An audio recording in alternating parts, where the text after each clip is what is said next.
सिंध में ॿेलनि ऐं जंगली जीवत जे ख़ात्मे सबबि माहौल, मौसम ऐं सूंहं ते काफ़ी नाकारी असर पिया आहिनि। ॿेलनि जी तबाही सबबि जिते मौसमी तब्दीली ते बुरा असर पिया आहिनि उते जंगली जीवत पिणु ख़तरे हेठि आहे। अहिड़ी सूरत हाल में जेकॾहिं घोटकीअ खां कुझु फ़ासिले ते क़ौमी शाहराह ते जहानपुर फॉरेस्ट ते नज़र विझबी त रुञ मां रड़ अचण वारी ॻाल्हि में ॼण त वज़न नज़र अचे थो।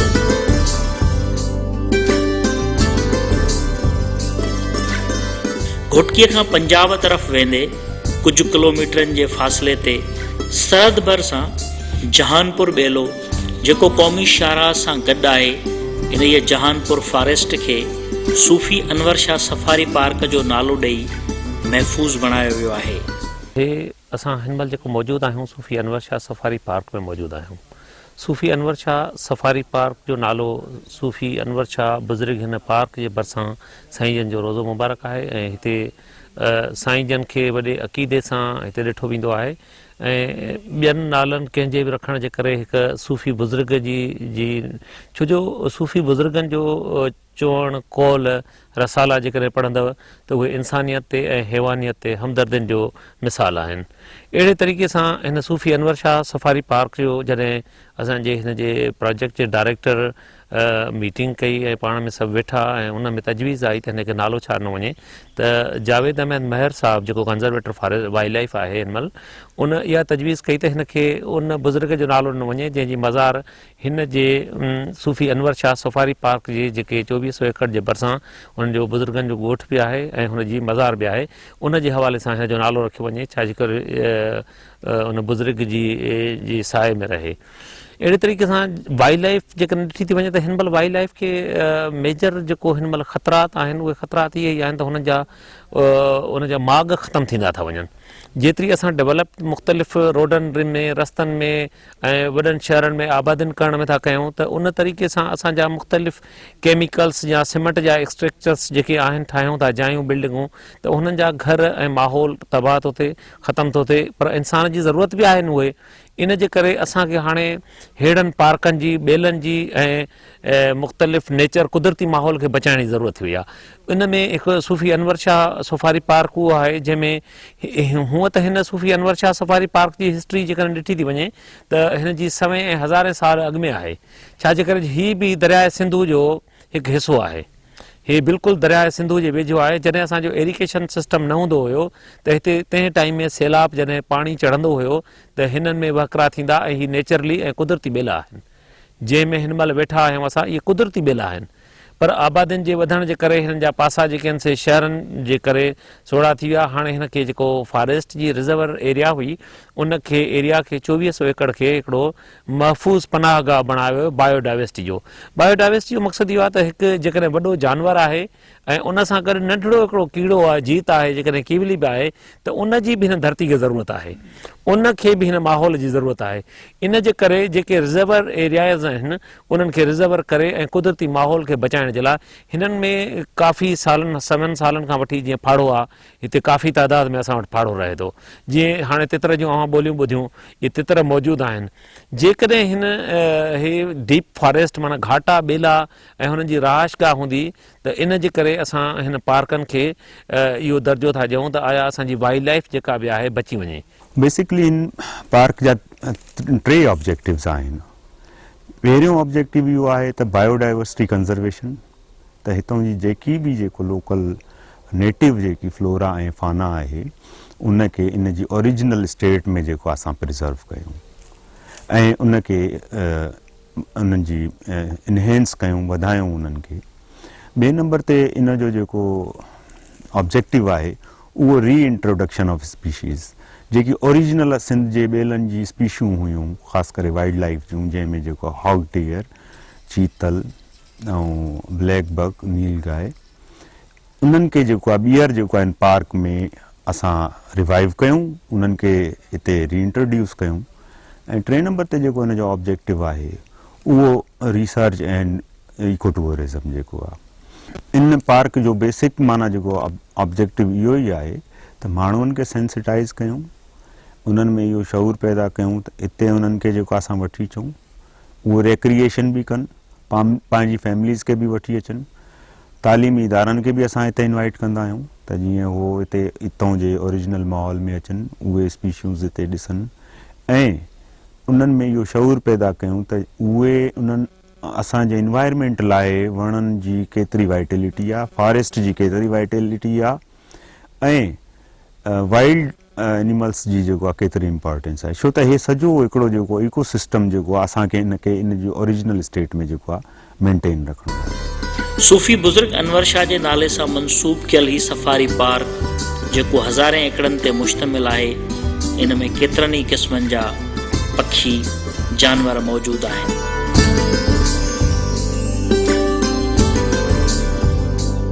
2400 एकड़नि ते मुश्तमिल आहे ऐं हिन जे चौधारी फेंसिंग आहे। हिन में डिफरेंट क़िस्म जा वण आहिनि, टारी आहे, बबुर आहे, बेदमुश्क आहे, बाण आहे ऐं उन खां पोइ वाइल्ड लाइफ में हक डियर आहे, ब्लैक बक आहे, नील गाय आहे। इहे असां रखिया आहिनि इन करे जीअं इन जी पॉपुलेशन वधे, छो जो करे हे सराउंडिंग एरिया में आहिस्ता आहिस्ता इन्हनि जो वजूद खतरे में आहे, ख़तमु थियण ते आहे। इन करे असां इन्हनि खे हिते प्रिज़र्व करण लाइ ऐं उन जी नस्ल वधाइण लाइ इहे रखिया आहिनि ऐं हे असांजो हिकिड़ो तमामु सुठो पार्क आहे जेको 2400 एकड़नि ते मुश्तमिल आहे। हे असांजो पार्क मेन नेशनल हाईवे सां लॻोलॻ आहे ऐं माण्हुनि जी मेन तफ़री गाह आहे। हर जुमे ऐं आचर ते हज़ारे माण्हू ईंदा आहिनि ऐं हिन पार्क जे बारे में ॾिसण ऐं मालूमात हासिल करण लाइ। ऐं असां इन्हनि माण्हुनि खे हिन पार्क जे बारे में, वण टिणनि जे बारे में, जानदारनि जे बारे में मालूमात ॾींदा आहियूं त वणनि जी ऐं ॿेलनि जी अहमियत छा आहे ऐं जानदारनि जी अहमियत छा आहे। जीअं त तव्हांखे ख़बर आहे त ॿेला ज़िंदगी आहिनि, ॿेलनि खां सवाइ ज़िंदगी अधूरी आहे। ॿेला ऑक्सीजन प्रोवाइड कनि था, शेड ॾियनि था, शेल्टर ॾियनि था, वाइल्ड लाइफ जो इहो प्रोटेक्शन एरिया आहे ऐं ॿियो हे रिक्रिएशन एरिया आहे। पार्क जो मेन मक़सदु इहो आहे त हितां जा जेके माण्हू हिन घुटनि में रहनि था ऐं उन्हनि खे तफ़री गाह आहे ई न, उन्हनि खे असां हिकिड़ी तफ़री गाह बि प्रोवाइड करणु चाहियूं था त हिते अचनि ऐं हे असांजी ॿेले खाते जी हिकिड़ी शइ आहे जेकी नेचुरल, जंहिंमें फ्लोरा ऐं फना असां प्रिज़र्व कया ऐं ॾिसनि। जॾहिं त सफ़ारी पार्क जे ढंढुनि ढोरनि में आबी जीवत बि मौजूदु आहे।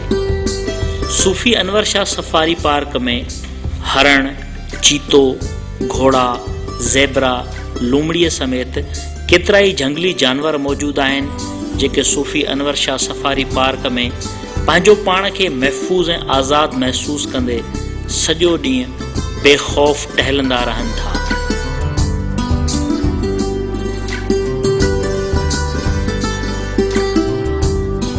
हिते ही जेको असांजो सूफ़ी अनवर शाह जो पार्क जो जेको पोर्शन आहिनि, हिन में कुझु ढंढूं बि आहिनि जंहिं में काफ़ी तादाद में बागूं बि आहिनि।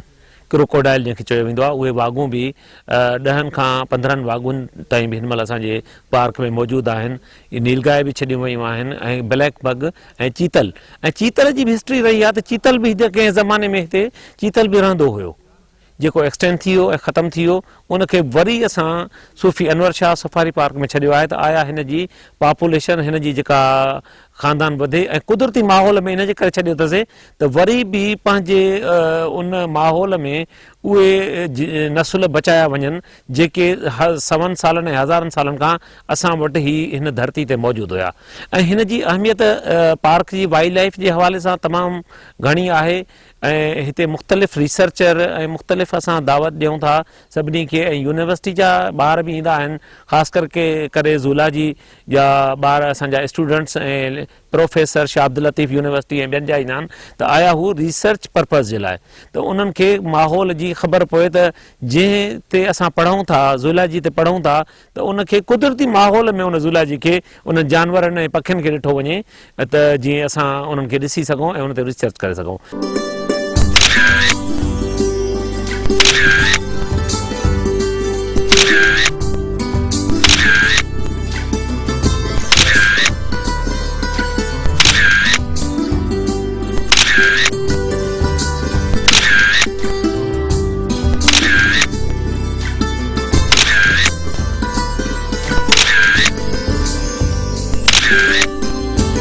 सूफ़ी अनवर शाह पार्क में क़िस्मे क़िस्मे पखी परंदा जीत ॼणा बि मौजूदु आहिनि। झिरकी, कबूतर, तोता, गेरा, कांव, बदकूं, आड़ियूं, मोर पखी बि मौजूदु आहिनि।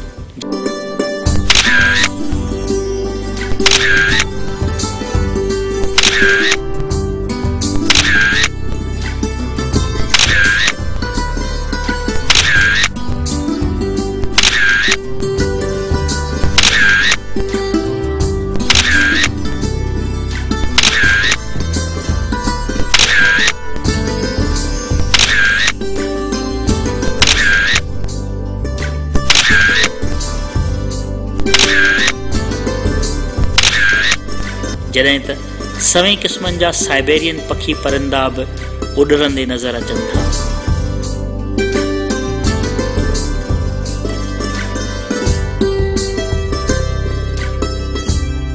असां वटि हाणे जेके माइग्रेशन बर्ड्स आहिनि उहे बि असां वटि हज़ारनि जी तइदाद में हिते अचनि थियूं, जेके डक्स साइबेरिया खां अचनि थियूं।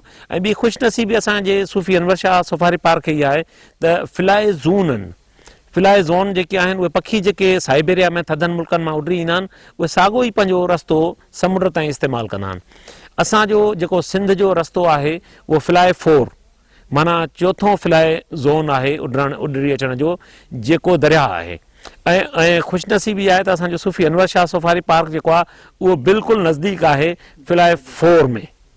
फिलाए 4 में उहो नज़दीक आहे, इन जे करे असां वटि सूफ़ी अनवर शाह सफ़ारी पार्क जे ढंढुनि में माइग्रेट बर्ड्स जेके डक्स आहिनि उहे 2 दफ़ा थियूं अचनि। हिकु त जॾहिं उहे माइग्रेशन करे पंहिंजे वतन खां जॾहिं हेॾे सिंध जे में अचनि थियूं त उहे बि असां वटि हिते लहनि थियूं ऐं हिते पंहिंजे सुकून सां वक़्तु गुज़ारनि थियूं। ऐं जॾहिं वरी गर्मियूं वधनि थियूं ऐं वापसि थियूं वञनि पोइ बि पंहिंजो लही करे हिते पंहिंजो बिल्कुलु आराम सां ऐं उन्हनि खे तहफ़ुज़ थो मिले, उन खां पोइ पंहिंजे वतन साइबेरिया हली थी वञनि। सिंध जे ॿेले खाते जे तरफ़ां कुझु साल अॻु जहानपुर फॉरेस्ट खे सफ़ारी पार्क डिक्लेयर करे चौधारी फेंसिंग करे महफ़ूज़ बणायो वियो। सूफ़ी अनवर शाह पार्क में सैर तफ़रीह लाइ मुख़्तलिफ़ इलाइक़नि खां केतिरा ई माण्हू पहुचनि था। पाण साईं कोयटा को आया हूँ, संगत भी आया आहिनि कोयटा को घुमण जे लाइ आया हूँ। घोटकी में ये पार्क में घुमण आया हूँ। पहिरें सूफ़ी बुज़ुर्ग दरबार ते वियासीं, हुनखां बाद वरी मुड़े ते चकर आयोसीं। हाणे इंतिहाई बहितरीन इंजॉय करूं था वता। हाँ, ये जानवर हरण वगैरह बीठा हरण ॾिठासीं, ॿियो पखी वगैरह मगरमच्छ वगैरह। इंतिहाई बेहतरीन पार्क है, फर्स्ट क्लास। और रोड के मथा पार्क है, इंतिहाई बेहतरीन। कोयटा से हम लोग दोस्तों के साथ आए हुए। सूफ़ी अनवर शाह के पार्क का नाम बहुत हम लोगों ने सुना था, अभी आज जो घूम लिया तो माशाल्लाह बहुत अच्छे परिंदे वगैरह देख लिए, मगरमच्छ वगैरह देख लिए, दोस्तों ने एंजॉय किया। यानी बहुत मज़ा आया हम लोगों को यहाँ चक्कर लगाते हुए। और ख़ास कर जो आप लोगों के जो स्टाफ के बंदे इन लोगों ने हम लोगों को जो घुमाया, तो हम लोगों ने इतना देखा हुआ नहीं था, पर कुछ दोस्त का ताल्लुक शिकारपुर से भी थे, कुछ बाड़ों के भी हम लोगों के जो दोस्त थे वो लोग भी यहाँ पे आके चक्कर लगाया, तो बहुत एंजॉय किया हम लोगों ने। हिरन थे, परिंदे वगैरह थे, और साइड में तालाब की तरफ आप लोगों के जो मगरमच्छ थे वो देखकर हम लोगों को बहुत यानी एंजॉय हो गया। जो चीज़ हम लोगों में टीवी वगैरह में देख रहे थे तो आज बराह रास्त देख के इसका और हम लोगों को मज़ा आ गया इस चीज़ का। मैंने तो पहले नहीं देखे थे, लेकिन अब जो मैंने देख लिए सर अपनी नज़र से, तो सर मुझको बहुत मज़ा आ गया। सर इससे पहले हम लोग टीवी में देखते थे, लेकिन मेरा ख्वाहिश था कि मैं उसको अनकरीब अपना नज़र से देख लूँ सर। अच्छा, जंगल वंगल पहले घूमे इस तरह की? नहीं सर, इस तरह बड़ा जंगल तो मैंने अपना ज़िंदगी में सर नहीं देखे। तो ये जंगल देख के सर मैं हैरान हो गया कि माशाल्लाह बड़ा अच्छा जंगल है, तो इधर मेरा दिल काफ़ी खुश हो गया। जॾहिं त स्कूलनि, कॉलेजनि ऐं यूनिवर्सिटीज़ जे शागिर्दनि जो बि हिकु वॾो अंग घुमण ऐं मालूमात वठण लाइ पहुचे थो।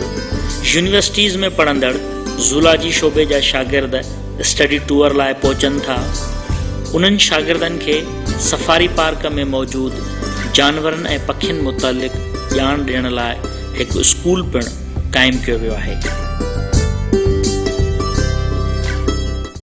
असां हिकिड़ो नंढड़ो इन्वायरमेंटल स्कूल जेको आहे हिनखे असां नालो डेज़िग्नेशन कयोसीं। असां हिते पंहिंजी यूथ खे, कमिंग यूथ खे वठी ईंदा आहियूं। जेका बि स्कूल्स आहिनि, कॉलेजिस आहिनि, पेशावर खां वठी कराची ताईं जेको आहे, उहे डिफरेंट उन्हनि जा एजुकेशनल टूअर्स हूंदा आहिनि, त उन्हनि खे असां हिते वठी ईंदा आहियूं ऐं उन्हनि खे असां इनवाइट बि कंदा आहियूं त जीअं उहो हेॾे अचनि ऐं असां पंहिंजी कमिंग जनरेशन खे बि सेंसिटाइज़ करे सघूं त फॉरेस्ट ऐं वणनि जी केतिरी वाइटिलिटी आहे असांजे सर्वाइवल लाइ ऐं असांजे हेल्दी इन्वायरमेंट लाइ। असां इन वक़्तु जेको आहे इन्वायरमेंटल स्कूल में वेठा आहियूं ऐं इहे तव्हां ॾिसी रहिया हो त अहिड़ो स्कूल मां नथो सम्झां त तव्हांखे किथे बि मिले। तव्हां कंक्रीट जा झोपड़ियुनि जा स्कूल ॾिठा हूंदा त असां इहो हिकिड़ो नओं कॉन्सेप्ट डेवलप कयो आहे त फॉरेस्ट जी या इन्वायरमेंट जी जेकी एजुकेशन हुजे उहा उनजे नेचुरल स्टेट में हुजे, न कि जेको आहे उहे कंहिं कंक्रीट बिल्डिंग में हुजनि या कंहिं कंक्रीट स्ट्रक्चर में जीअं हिकिड़ो एजुकेशन जो हूंदो आहे। त असांजी कोशिशि इहा हूंदी आहे त असां हुननि खे हिते वठी अचूं ऐं हिते जेॾी महिल उहो ईंदा आहिनि त उन्हनि में हिकिड़ो नेचुरल माना इहा शइ इंजेक्ट थी वेंदी आहे ऐं उहे इन्वायरमेंट सां लव कंदा आहिनि ऐं उन्हनि जी हेठि वेही जिथे हिन वक़्तु असां वेठा आहियूं इन इन्वायरमेंट में वेही उन्हनि खे इन्हनि जी अहमियत जी ख़बर पवंदी आहे त ऐं उन्हनि खे इहा शइ विसरदी बि न आहे त असां ज़िंदगीअ में अहिड़ी जाइ ते बि वियासीं जिथे असांखे इन्हनि जी अहमियत जे बारे में जेको आहे फॉरेस्ट जी ॿुधायो वियो। असां फ़िलहालु जेको आहे फ्राइडे ऐं संडे वारे ॾींहुं जेको आहे आम पब्लिक लाइ इहो अलाउ कंदा आहियूं ऐं उहो जेको असांजो विज़िटर्स खे अलाउ कंदा आहियूं असां उहो गाइडेड हूंदो आहे। असांजो हिकिड़ो फॉरेस्ट गार्ड जेको आहे उन्हनि सां गॾु हूंदो आहे ऐं उहो उन्हनि खे सॼी जेको आहे इन जे बारे में ब्रीफ कंदो आहे ऐं घुमाईंदो आहे ऐं ट्रिप हिकिड़ो माना नंढो ॾियारींदो आहे। माण्हू अचनि था ऐं तमामु घणा माण्हू अचनि था, परे परे खां माण्हू अचनि था।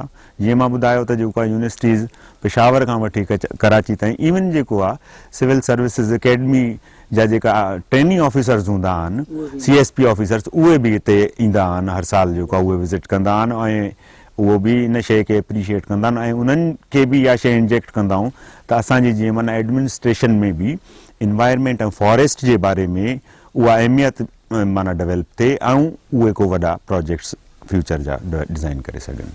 सूफ़ी अनवर शाह पार्क जे अंदरि मुख़्तलिफ़ हंधनि ते ऊचा ऊचा वॉच टावर लॻल आहिनि जितां समूरे सफ़ारी पार्क खे आसानीअ सां ॾिसी सघिजे थो ऐं मनमोहींदड़ मंज़र, जानवरनि जी चुरपुर, पखियुनि जी उॾाम ऐं ख़ूबसूरत ॿोलियुनि खे ॿुधी ऐं ॾिसी सघिजे थो।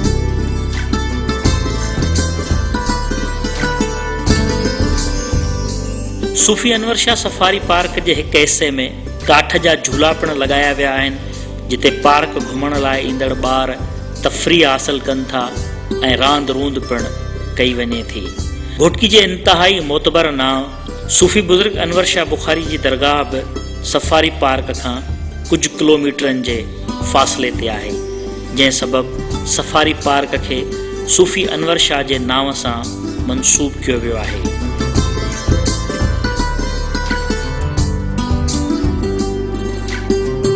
सूफ़ी अनवर शाह सफ़ारी पार्क में अंदरि दाख़िल थियण खां पोइ घुमंदे घुमंदे ख़बर ई न पवंदी आहे त सॼो ॾींहुं गुज़री वियो। हिन सफ़ारी पार्क जी सूंहं, जानवर ऐं पखी परिंदा ॾिसी ज़हन ते ख़ूबसूरत अहसास तरी अचनि था ऐं नौजवान नस्ल खे पखियुनि ऐं जानवरनि मुतलिक़ मालूमात बि मिले थी। जीअं धरतीअ ते इंसान जी मौजूदगी धरतीअ जे सूंहं वधाए थी, ईअं पखी, जानवर, पहाड़, दरिया, समुंड बि धरतीअ लाइ ओतिरा ई अहम आहिनि।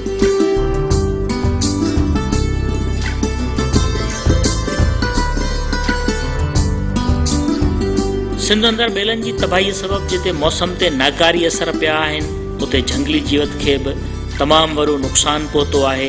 अहिड़ी सूरत हाल में सूफ़ी अनवर शाह सफ़ारी पार्क तूफ़ाननि में ॿरंदड़ मशल वांगुरु आहे। सूफ़ी अनवर शाह सफ़ारी पार्क वांगुरु जेकॾहिं सिंध जे सभिनी ज़िलनि में सफ़ारी पार्क ठाहिया वञनि त झंगली ऐं आबी जीवत बि महफ़ूज़ रहे ऐं ॿेलनि जी वाध वेझ बि थी सघे। कैमरामैन रज़ाक सोलंगी सां गॾु जॉन मोहम्मद महर, KTN news, Jahanpur forest, Ghotki.